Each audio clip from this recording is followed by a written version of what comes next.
பிஜேபியோடு கூட்டணி இல்லை என்று அதிமுக முடிவெடுத்து விட்டது. எடப்பாடி பழனிசாமி வெளியே வந்துட்டாரு, ஒரு தேர்தலை சந்திச்சாரு.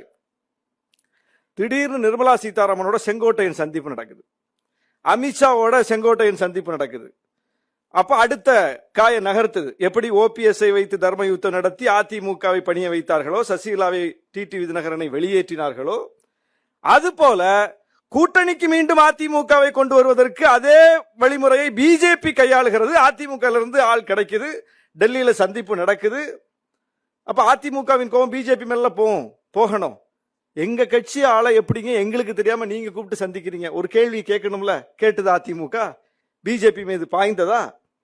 கடைசியில் நினைச்சது நடந்தது. எடப்பாடி பழனிசாமி போய் அமித்ஷாவோட ஒப்பந்தம் போடுறாரு.